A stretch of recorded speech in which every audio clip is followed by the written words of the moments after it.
Someone shared that I was chatting with a friend who is a taxi driver. He told me two things. First, the liberation of Taiwan should not be delayed any further. It is best to solve it before the end of this year. I said, we are already in November now. He then replied, full of confidence, Beijing is ready. Second, the taxi that he drove was bought by himself, but it had to be affiliated with a company. He has to pay a monthly advertising fee as well as buy a very costly insurance package through this company. The company did not provide any additional services. He felt that these are way too unreasonable. I then asked if there is a way to solve them. He replied no. Someone said, if one can't even support one's own family, let alone support the whole country. Someone noted, now in China, taxis are being monitored at all times. All conversations may become evidence in the future in case anything does happen. It is better to be cautious. Someone shared this video to show that not only taxis are monitored, but all vehicles in China are under comprehensive surveillance.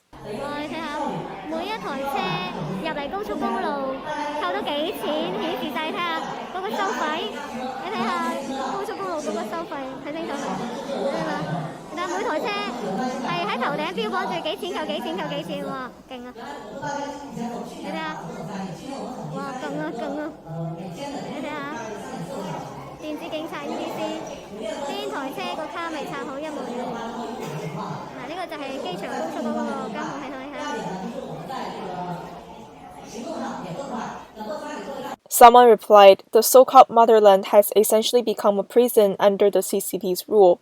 Someone said, China is indeed a big prison now. What's really unfortunate is that many Chinese people still think they are living in a safe country. Someone noted, Beijing is currently conducting a census with social wealth data included. All data will eventually be computed in the big data system. China may officially be in a state of isolation after Trump is re-elected.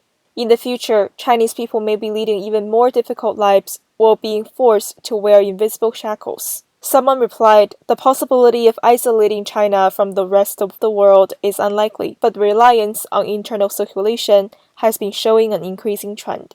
Recently, the CCP has been publicizing that China will emphasize internal circulation, that is, internal economic activities that rely on domestic businesses. It was also highlighted at the 5th plenary session of the Central Committee that the future relies on continuous business activities. This video may tell us what consumption truly means in China. 甚至很多家庭一辈子连3块钱存款都没有。你想想，有些人偶尔还需要去借个钱。还拿我们郑州说吧，一个人一个月赚1万，房贷4000，还30年，1万减4000还剩6000。孩子幼儿园一个月1600，还剩4400。夫妻俩人的电话交通费400，还剩4000。一家3口一个月的生活费1500，还剩2500。如果媳妇一个月还需要买一套化妆品1000，还剩1500。如果家里还有一辆车养着，一个月1500差不多完了。如果一个月还要出去吃一顿饭，如果媳妇一个月还需要买件衣服，如果孩子还需要买个玩具，如果孩子还需要买一些衣服，如果还需要一些其他的急用，可能媳妇的工资也花完了。这还只是一家3口的费用，这还是按照月收入1万算的呀。郑州有多少人月收入超过1万？15%都不到。Someone commented, a large number of Chinese people have no spending power. The so-called consumption that many people talk about implies having money to buy food and meet other basic needs. However, it should be made clear that this should not be seen as consumption, as they are all activities fundamental to survival. Consumption instead implies investing to satisfy spiritual needs and develop personal interests. The reality is that people living at the bottom tier of society are still hesitating on a daily basis whether to add eggs to their brunch and meat to dinner. Someone shared his personal experience and said, I have lived in Jingzhou for 10 years, from working as a hotel concierge earning a monthly income of 1,800 yuan to working as a company director earning a monthly income of 15,000 yuan. I am still leading a difficult life as I need to be extremely careful with my spending. I was hoping that I could begin to lead a stable life as I reached 30 years old. However, I couldn't afford the house. In the end, I had no choice but to sell it and become an entrepreneur using the 200,000 yuan earned, but I was deceived and lost everything. Someone said, in reality in Zhengzhou, people with a monthly income of over 10,000 yuan are even less than 15%, as mentioned in the video. Someone replied, relying on internal circulation that depends on ordinary people to revive China's economy may be proven to be a mere joke. Someone wondered, in China, a civil servant's salary is 2 to 3,000 yuan a month. Is this true? The following video shares some numbers and facts. 可是到了年收入的时候，大部分公务员就沉默了，这个是为什么呢？某市公安局文职普通科员级别到手1个月6800块钱，一年呢13薪，工资将近9万块钱，年终奖有2.4万的精神文明奖，1.2万的其他奖，一年一共12.4万，公积金2000块钱左右1个月，一年2.4万，所以总共收入14.8万元，更有其他隐形福利，食堂、宿舍、车补、花费补、房补、安家费。24岁公务员入职，按照你说的很难升职的话，那工资就假设它1成补贴。60岁退休的时候，一共是540万。80岁受助个月到手7000块钱退休金，20年704万，再加上24个月的丧葬补贴16.8万，45入就是720万。所以呀，一个公务员按照科员级别退休，光账面上就有720万了。你品，你细品。Someone said, a colleague working in the office next to mine said that more than a decade ago, the amount of bribes obtained by corrupt officials was hundreds of thousands yuan. At that time, my salary was a few thousand yuan. 10 years ago, the amount of bribes obtained by corrupt officials was several million yuan, while my income remained a few thousand yuan per month. 5 years ago, the amount of bribes obtained by corrupt officials reached tens of millions of yuan, but my income was still a few thousand yuan.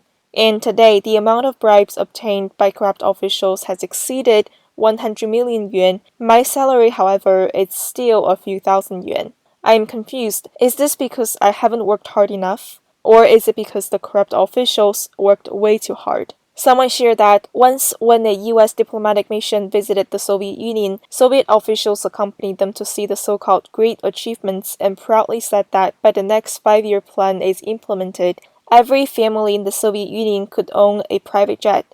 Feeling surprised, American officials wondered, what do they need a jet for?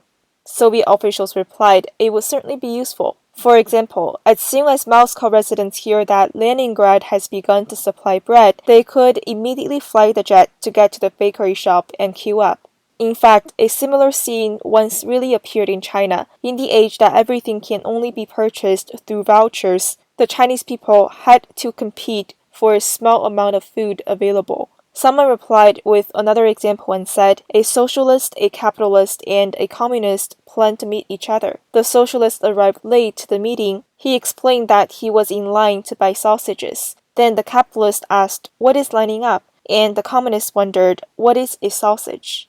In this picture is Mr. ShenLiangqing, a well-known dissident human rights activist from Anhui province and former prosecutor in Anhui. He was arrested on the charge of creating quarrels and provoking troubles for posting on Twitter. His case will be heard by the court in the near future.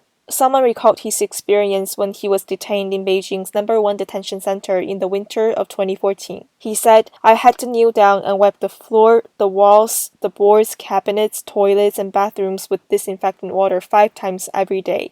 My hands cracked and bled and caused unbearable pain. The police did not allow me to buy hand cream, so I had to wipe my hands with a few drops of sesame oil remaining in the oil bottle that other inmates had used. Fortunately, these have become the past. Although they remain a psychological trauma, I've been able to regard them as simply a not-so-good episode of my life.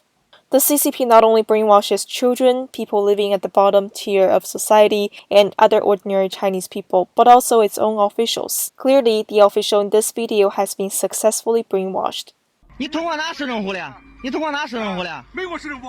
美国市政府，我看。 Someone said, now these officials mention the US whenever they are being asked questions that they do not want to respond to. How ironic is it that even forceful land acquisition was ordered by the so-called US municipal government? Speaking of the US presidential elections, a netizen recently commented, Trump will lose because he does not possess the necessary capabilities to lead America. Someone replied, the problem is not whether Trump can be re-elected. The significance lies in that Trump's ascendance in US politics marks a major turning point for America and the world. His impact has surpassed his own roles as a president, and politician, as the Trump phenomenon has become the sign of a major turning point of this era. From this perspective, even if Trump does lose in the election, the Trump phenomenon will remain in the people's hearts, people that believe in humanity's return to traditions. Child, we will bring you home. You'll be a flower that sees the spring. Soon a dove flying high.